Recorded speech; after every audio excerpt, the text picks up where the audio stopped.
Hey everyone, welcome to Hymns. I hope you are doing well. और आज हम पढ़ने वाले हैं बेटा नेशनलिज्म इन इंडिया में जो कि इम्पोर्टेंट डेट होता है, उस डेट्स के थ्रू हम सारी समरी को समझेंगे और नेशनलिज्म इन इंडिया उसका क्या स्टोरी था उसको साथ में साथ करते चलेंगे। तो as you can see here all important date के बारे में बात करने वाले हैं नेशनलिज्म इन इंडिया में। अगर आप हैं क्लास 10th के स्टूडेंट या फिर किसी कॉम्पिटिटिव एग्जाम का प्रिपरेशन, तब भी आपके लिए ये बहुत ज्यादा क्या हो जाता है, इम्पोर्टेंट हो जाता है। इस डेट से डायरेक्ट क्वेश्चंस आते हैं आपके कॉम्पिटिशन में। तो अब हम देखेंगे, स्टार्ट करेंगे बेटा जब फर्स्ट वर्ल्ड वॉर हुआ था 1914 से स्टार्ट करेंगे और 1947 टिल जब तक हमें फ्रीडम नहीं मिल जाता है तब तक की हम डेट्स को याद करेंगे, कब क्या हुआ उस टाइम का। और इम्पोर्टेंट है तो केयरफुली आप पूरी वीडियो को देखना, डेफिनेटली आपको पूरा चैप्टर का समरी एक दिमाग में बैठ जाएगा, एक रोड मैप तैयार हो जाएगा आपको। तो स्टार्ट करते हैं। क्या हुआ कि आप जानते हैं हमारा वर्ल्ड वॉर जो था वो स्टार्ट हो गया था 1914 में एलाइड पावर और सेंट्रल पावर के बीच में, जो ऑलरेडी मैं आपको पढ़ा चुकी हूँ। अब क्या होता है कि महात्मा गांधी उस टाइम पे इंडिया में नहीं थे। वो कब आते हैं? 1915 में आते हैं साउथ अफ्रीका से, जो कि ऑलरेडी वो साउथ अफ्रीका में रेसिज्म के अगेंस्ट उन्होंने सत्याग्रह किया था और वो क्या हुआ था, पूरी तरीके से सक्सेसफुल भी हुआ था। तो 1915 में Mahatma Gandhi return to India from South Africa जनवरी 1915 में। ओके, अच्छा, महात्मा गांधी जब इंडिया में आए और यहाँ पे ऑलरेडी ब्रिटिशर्स का राज चल रहा था, तो वहां इंडिया में वो हर जगह पे, पूरे इंडिया में जगह जगह पे घूम के और ये देख रहे थे कि जो इंडियंस हैं क्या प्रॉब्लम्स को फेस कर रहे हैं। तो फर्स्ट उन्होंने चंपारण में देखा कि चंपारण में गए और बिहार में वहां पे क्या हो रहा था, जो नील की खेती होती है इंडिगो के, वो क्या होता है कि जो ब्रिटिशर्स थे जबरदस्ती क्या कर रहे थे, मतलब प्रेशराइज कर रहे थे वहां के प्रेजेंट्स को, वहां के किसानों को, पीजेंट को, कि आप वहां पे इंडिगो की खेती कीजिए। जस्ट बिकॉज कि इंडिगो का जो प्राइस होता था वो अच्छा होता था, बट वहां पे जो वहाँ के जो पीजेंट किसान थे वो नहीं चाहते थे इंडिगो की खेती करना, क्योंकि जहाँ पे वो क्रॉप को कल्टीवेट किया जाता था, जहाँ पे वो ग्रो किया जाता था, वो सॉयल जो होता था वहाँ का खराब हो जाता था, इसलिए वहाँ के पीजेंट नहीं। तो ये प्रॉब्लम को सॉल्व देखते हुए महात्मा गांधी ने सत्याग्रह फर्स्ट बिहार में लॉन्च किया 1917 में। इंपॉर्टेंट डेट है। फर्स्ट सत्याग्रह होगा गांधी जी का। सेकंड हम आते हैं खेड़ा सत्याग्रह, जो कि गुजरात में 1970 में किया। यहाँ पे क्या था, यहाँ पे जो टैक्सेस होती हैं, एक एपिडेमिक चल रहा था उस टाइम पे इंडिया में, तो जो पीजेंट थे, जो किसान थे, वो टैक्स को पे नहीं कर पा रहे थे, ब्रिटिश गवर्नमेंट उनके ऊपर क्या प्रेशर बना रही थी, तो वो सत्याग्रह भी गांधी जी का क्या हुआ, सक्सेस हो गया। अब वो आते हैं अहमदाबाद में और देखते हैं गुजरात में ही नेक्स्ट, अहमदाबाद में मिल वर्कर्स अपने बेसिस को लेकर क्या कर रहे थे, प्रोटेस्ट कर रहे थे। मतलब उनको थोड़ी सी अपने सैलरी में, बेसिस में, तनख्वाह में बढ़ोतरी चाहिए था उस टाइम पे। तो ये भी वहां पे महात्मा गांधी ने ये उनके साथ आके और इस सत्याग्रह को लॉन्च किया और वो भी सक्सेस हुआ था। जैसा कि आपको बताया मैंने कि जो फर्स्ट वर्ल्ड वॉर था 1914 से स्टार्ट हुआ और 1918 तक चला था। अब क्या होता है, ये सारे back to back Gandhi ji का सत्याग्रह लॉन्च होने के बाद में जो ब्रिटिश गवर्नमेंट थी वो पूरी तरीके से बौखला गई। और ये तो कर रहे हैं, अब गांधी जी का सत्याग्रह सक्सेस हो रहा है, मतलब लोग साथ में आ रहे हैं, मास में लोग, फिर मास एजिटेशन हो रहा है। तो ये सारी चीजें जब देखा ब्रिटिश गवर्नमेंट ने, तो एक एक्ट ले आए, कब, फरवरी 1990 में, जो कि रॉलेट एक्ट था। इसके अंडर में बहुत ऐसे ब्रिटिश गवर्नमेंट को बहुत ही ज्यादा इनॉर्मस पावर दे दिया गया है कि बिना ट्रायल के ही किसी को 2 साल के लिए जेल भेज दिया गया। तो बहुत सारे ऐसे थे रॉलेट एक्ट में, जो कि फरवरी में 1990 में पास हुआ था। उसके बाद में गांधी जी ने लॉन्च किया सत्याग्रह अगेंस्ट रॉलेट एक्ट के, तो 1990 में। फिर उसके बाद में 1990 में ये चल ही रहा था सत्याग्रह, वहां पे एक इंसिडेंट होता है जलियांवाला मैसेकर। तो जलियांवाला मैसेकर में क्या होता है बेटा कि ये जो ब्रिटिश गवर्नमेंट थी, जनरल डायर थे। जनरल डायर को उन्होंने मार्शल लॉ लगा दिया पूरे इंडिया में और जनरल डायर को उसका कमांड दे दिया। तो वहां पे जलियांवाला बाग में लोग, बैसाखी के मेला होता है उसके लिए लोग गैदर हुए थे और कुछ लोग प्रोटेस्ट करने के लिए आए थे।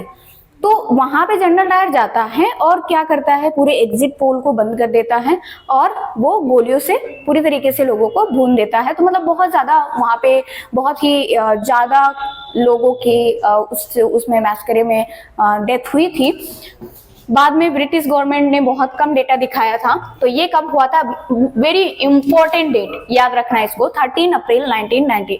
खिलाफत कमेटी फॉर्म हुआ था 1919 इन बॉम्बे में। खिलाफत में ये यहाँ पे मुस्लिम भी हमारे इंडियन के साथ आ गए थे। हिंद स्वराज वॉज पब्लिश 1909 में, हिंद स्वराज पब्लिश किया था किसने, गांधी जी ने 1909 में, जो कि उनकी बुक थी। Gandhi convinced Congress to non cooperation movement, कब गांधी जी ने कन्विंस किया था आईएनसी को कि नॉन कोऑपरेशन मूवमेंट में हमारे साथ में रहो, ये कब हुआ था, सितंबर 1920 में। नॉन कोऑपरेशन मूवमेंट और programme was adopted by Congress in Nagpur session. First time INC ने नॉन कोऑपरेशन मूवमेंट को कब एडॉप्ट किया था, वो दिसंबर 1920, मतलब सितंबर में कन्विंस हुआ था, सितंबर में उन्होंने बात किया था और 1920 में फाइनली आईएनसी साथ में आ गई थी हमारे इंडियंस के, मतलब गांधी जी के साथ में आ गई थी। नॉन कोऑपरेशन खिलाफत मूवमेंट कब स्टार्ट हुआ था, अच्छा ये जो था मतलब मना ले गए थे 1920 में, लेकिन ये जो खिलाफत मूवमेंट स्टार्ट कब हुआ है, वो स्टार्ट हुआ है 1921 में।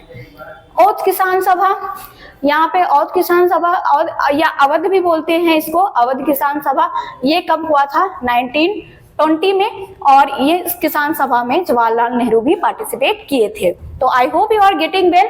और आप जब एनसीईआरटी लेके बैठेंगे तो आपको ये जो डेट के अकॉर्डिंग अगर देखेंगे तो पूरा आपको लाइन टू लाइन मिल जाएगा। Militant guerrilla movement spread in Godam Hills, Andhra Pradesh under the leadership of Alluri Sitaraman Raju।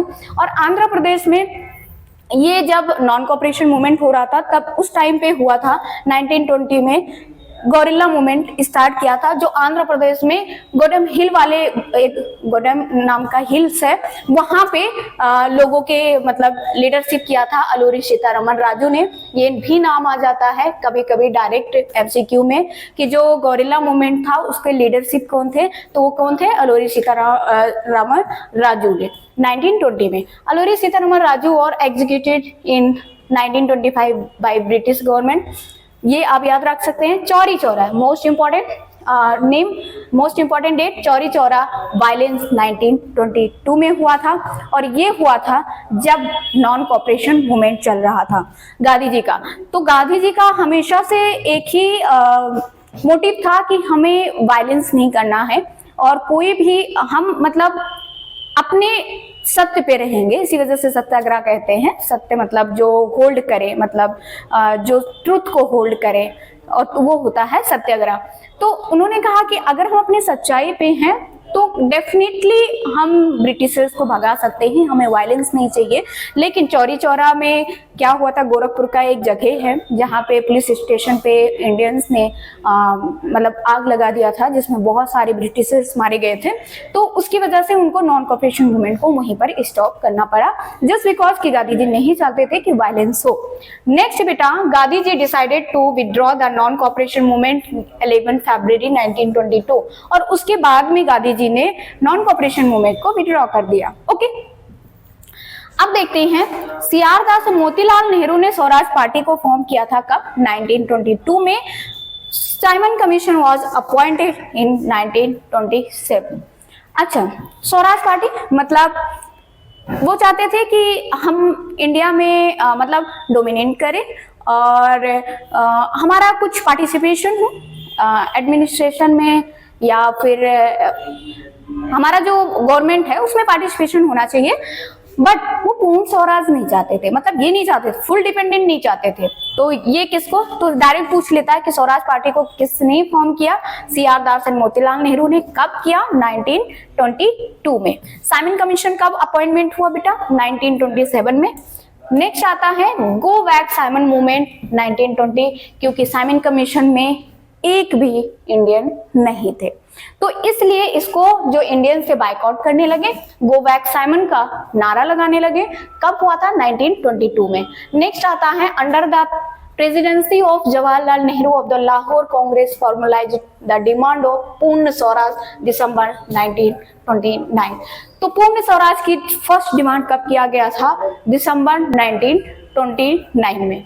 Great economic depression आया उस टाइम पे, स्टॉक मार्केट क्राइसिस की वजह से, और यूएसए में क्रॉप प्रोडक्शन नहीं हुआ था उस टाइम पे, क्रॉप प्रोडक्शन की वजह से भी, और यूएस में जो इंपोर्ट का था ड्यूटीज वो टैक्सेस बढ़ा दिया गया था। तो इस वजह से इंडिया में उस टाइम पे बहुत भयंकर क्या था, ग्रेट इकोनॉमिक डिप्रेशन भी था 1929 में। तो आई होप आपको समझ में आ रहा होगा, ये सारे आपके एनसीईआरटी के ही डेट से बेटा, मैं कुछ आपको स्टोरी के थ्रू भी बता रही हूँ, जस्ट डेट को नहीं, फुल जो चैप्टर होगा वो हम फुल वीडियो में कवर करेंगे, बट अगर आप इसको देख लेते हैं तो एक आपको रोड मैप तैयार हो जाएगा। नेक्स्ट है कि 26 January 1930 declare to be celebrated is an independence day but government very little attention. मतलब जब जवाहरलाल नेहरू ने पूर्ण स्वराज को 29 कहाँ पे था, 26 जनवरी 1930 को क्या बोले कि हम भाई 26 जनवरी 1930 में ही हम अपने आप को क्या इंडिपेंडेंट घोषित करते हैं, हमें डिपेंडेंस मिल गया। ओके, बट वो हो नहीं पाया था उसके कितने साल, 30 में हुआ था, मतलब 17 ईयर्स के बाद में हमें फ्रीडम मिला।